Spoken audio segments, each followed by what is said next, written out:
विद्यार्थियों, विगत अंक में हमने अतिष्ठिपत रूप सिद्ध किया था। आज हम इसी क्रम में घटियती रूप सिद्ध करेंगे। घटियती, सबसे पहले हम सूत्र समझ लेंगे कि कौन से सूत्र हमें इसमें प्रयुक्त करने हैं। उन सूत्रों को पहले हम अच्छी प्रकार से समझेंगे। सूत्र है मिताम ह्रस्व। मिताम ह्रस्व ऋणी के परे होने पर मितो अर्थात घटादियों तथा ज्ञपादियों की उपधा के स्थान पर ह्रस्व आदेश हो जाता है। ऋणी के परे रहने पर मितों अर्थात घटादियों तथा ज्ञपादियों की उपधा के स्थान पर ह्रस्व आदेश हो जाता है। किसके परे होने पर? ऋणी के परे होने पर मितों अर्थात घटादियों तथा ज्ञपादियों की उपधा के स्थान पर ह्रस्व आदेश हो जाता है। किसके परे होने पर? ऋणी के परे होने पर मितों अर्थात घटादियों और ज्ञपादियों की उपधा के स्थान पर ह्रस्व आदेश हो जाता है। अत उपधाया यित या णित परे होने पर उपधा अत के स्थान पर वृद्धि आदेश होता है। यित या णित परे होने पर उपधा अत के स्थान पर वृद्धि आदेश होता है। यित या णित परे होने पर उपधा अत के स्थान पर वृद्धि आदेश होता है।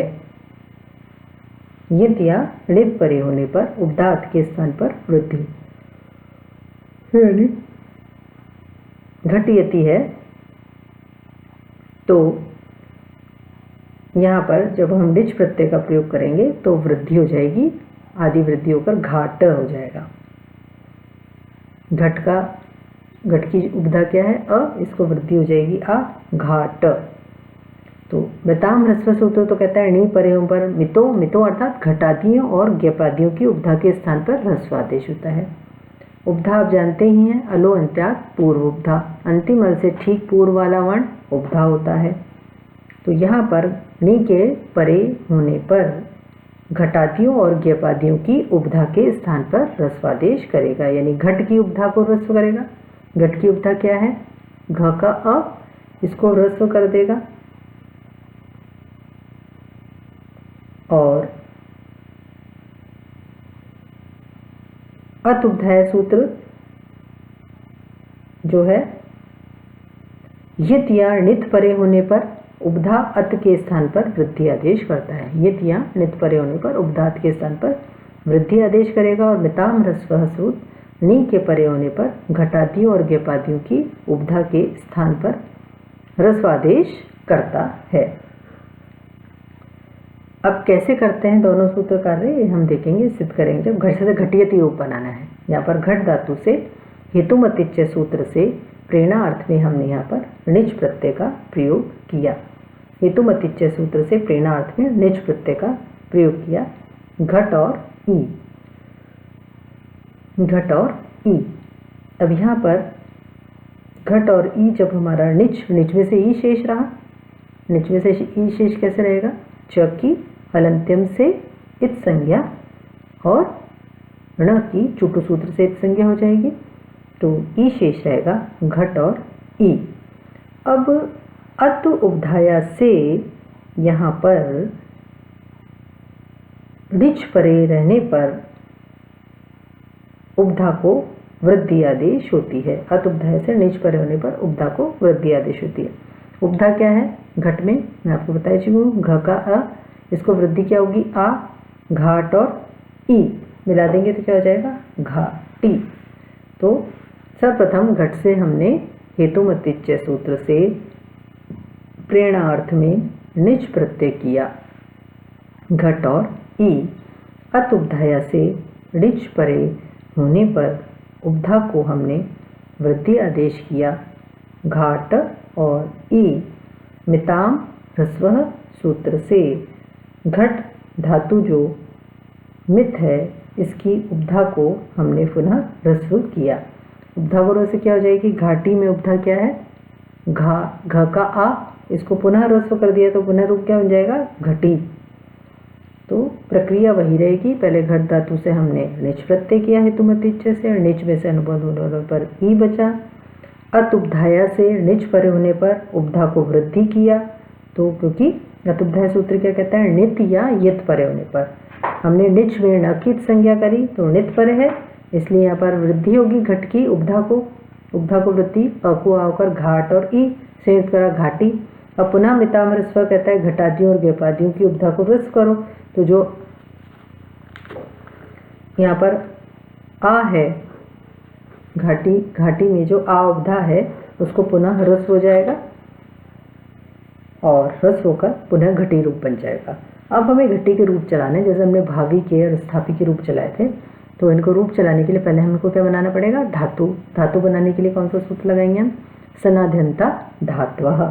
सनाध्यंता धात्वे से हमने धातु संज्ञा करी घटी की, तो जब धातु संज्ञा कर दी तो वर्तमान लट से लट लकार और प्रथम पुरुष एकवचन की विवक्षा में तिप तस्झी से यहाँ पर लकार के स्थान पर तिप प्रत्यय, क्योंकि लट में ट की हलंत्यम से संज्ञा हो जाएगी, ल हलंत का शेष रहेगा। तिप तस्झी से हम यहाँ पर तिप प्रत्यय कर देंगे घटी और तिप। तिप में प की हलंत्यम से पुनः संज्ञा हो जाएगी, कर्तरी शप से शप का आगम हो जाएगा, घटी शप और ती। शप में प की हलंत्यम से संज्ञा, श की लशक तद्धित संज्ञा पर अशेष रहेगा, घटी अ और ती। अब सार्वधातु का आर्धातुकयों से इगंत अंग को गुण आदेश हो जाता है। सार्वधातु का आर्धातुकयों से इगंत अंग को गुण हो जाएगा, ई को ए, घटे और ती, एचो एवयव से ए को अय आदेश हो जाएगा, घटेयति। क्या आदेश रहेगा, घट अय और ती, घटेयति रूप सिद्ध हो जाएगा। तो इस प्रकार से हम घटेयति रूप यहाँ पर सिद्ध करेंगे। हेतुमति च से प्रेरणा अर्थ में निज प्रत्यय अत उपधाया से निज पर होने पर उपधा को वृद्धि, अ को वृद्धि हुई आ, घाट और ई मिला देंगे तो घाटी। मिताम ह्रस्व से पुनः जो घट मित है, घट को मित माना है क्योंकि पहले ही कहा है मितों अर्थात घटादियों और ज्ञपादियों की, तो यहाँ घट की जो घट मित में आता है इसलिए इसकी उपधा को क्या हो जाएगा, पुनः ह्रस्व। तो आ को पुनः ह्रस्व क्या हो जाएगा, आ को अ हो जाएगा, तो पुनः क्या रूप बन जाएगा हमारा, घटी। अब सनाध्यंता धातु से धातु संज्ञा, वर्तमाने लट से लट और प्रथम पुरुष एकवचन की विवक्षा में यहाँ पर लट टकार के स्थान पर तिप तस्झी से तिप प्रत्यय, तिप में से अनुबंध लोप पर ती, कर्तरी शब्द से शप का आगम, घटी शप और ती। शप में अनुबंध लोप होने पर अशेष रहेगा, घटी और ती। अब सार धातु का धातुकयों से इगंत अंग को गुण हो जाएगा, घटे और ती। एचो अयवायावह सूत्र से ए को अय आदेश करके हमारा रूप जो है घटियति रूप निष्पन्न हो जाता है। तो इस प्रकार से घटियति और ज्ञप्यति, भावयति ये तीनों रूप एक से ही हैं, प्रक्रिया भी समान ही है काफ़ी कुछ। घटियति में भी हमने घट धातु से हेतुमति च सूत्र से प्रेरणार्थ में निज प्रत्यय किया था, स्था से हमने निज प्रत्यय किया था, स्थाप्यति बनाया था, और भाव्यति में भू धातु से निज प्रत्यय किया था। वहाँ पर हमने भू धातु से निज प्रत्यय करके और अचो इणिति से आदि वृद्धि करी थी। ये तौणित पर होने पर अजंत अंग को वृद्धि करके हमने वहाँ पर भू धातु से भव किया था और एचो एव से आवादेश करके भावी रूप बनाया था। यहाँ पर घट धातु से हमने निज प्रत्यय किया है, तो यहाँ सूत्र प्रवृत्त हो गया अत उपधाया कि ये तौणित पदे होने पर उपधा अत के स्थान पर वृद्धि आदेश होता है, क्योंकि अचो इणिति सूत्र ये या नित परे होने पर अजंत अंक में अच यानी स्वर अंत में है जिसके उसके स्थान पर वृद्धि आदेश करता है। घट में यहाँ पर हलंत है, यहाँ अजंत धातु नहीं कहलाएगी, घट कैसी कहलाएगी, हलंत, क्योंकि तय अंत में है, इसलिए यहाँ पर अत उपधाया से उपधा अत के स्थान पर वृद्धि हो रही है और हमारा रूप बन रहा है घाट और ई। पुनः मिताम ह्रस्व से ह्रस्व होकर हमने घटी रूप बनाया है और आगे की प्रक्रिया है फिर उसी प्रकार से जारी रही है और भावयति की तरह ही घटियती रूप निष्पन्न हुआ है। और शेष जो आगे रूप हैं, ज्ञप्यति आदि, वो हम अगले अंक में सिद्ध करेंगे।